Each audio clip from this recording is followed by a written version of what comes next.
Hello, Gary Port for NY Divorce Facts and Port and Sava, here with Matcha, Azuki, Kosho, and Yuzu. The other day my sister was asking about if anyone in the family would be willing to take her African gray or a cockatoo when she and her husband pass. Those birds are going to outlive them. And then we start having a discussion about what to do with these guys. The green cheeks will definitely outlive my wife and I. The cockatiels, that's a good question. And so I thought that the topic today would be about what happens after people retire and move on. And in divorce, one of the biggest things that we have besides the house are the pensions. There's two types of pensions that we deal with in divorce. Something called defined contribution plans and something called defined benefit plans. A defined contribution plan is a 401k or a 403b. Something that you put money into, your employer will match you with that.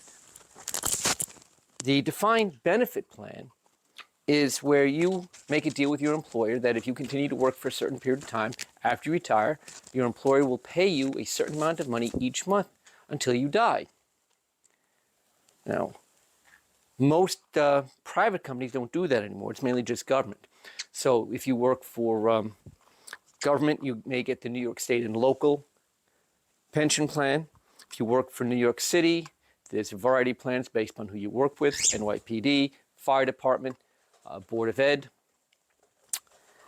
If you're with the feds, there's FERS, Federal Employment and Retirement Service, or military, retired pay. So there's a whole bunch of different plans out there. In divorce, we divide these retirement assets based on the type of asset it is. Now, for a defined benefit plan, the government pensions we just talked about, the calculation is very simple. We take the number of months of marriage divided by number of months on the job. That percentage that we get is called the marital coverture. So, for example, let's say 20 years of marriage with 20 years overlapping in the job. Well, that number is going to be 100%. The spouse will get 50% of that. Oh, Matcha, stop being a pain.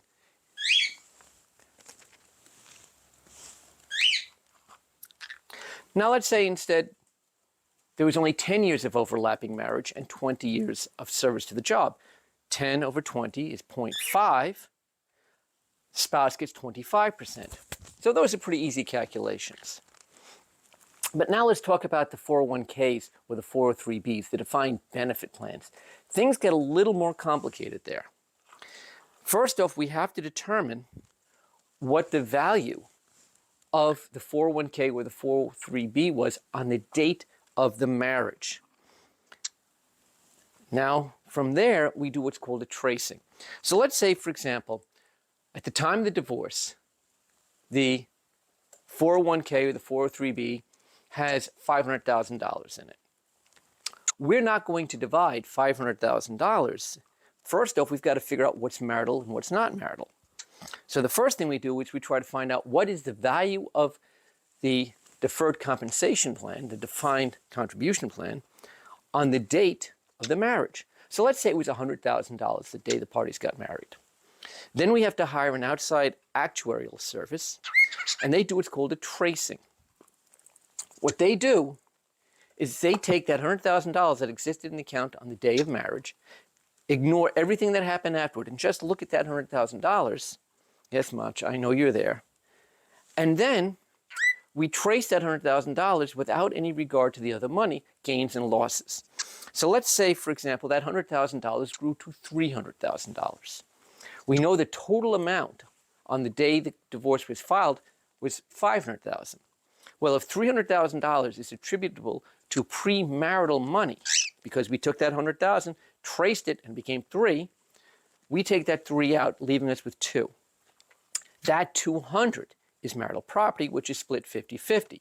So the spouse, she gets half of the $100,000, and the spouse whose plan it is gets the $300,000 we just discussed, plus the $100,000, which is half the marital property, for a total of $400,000.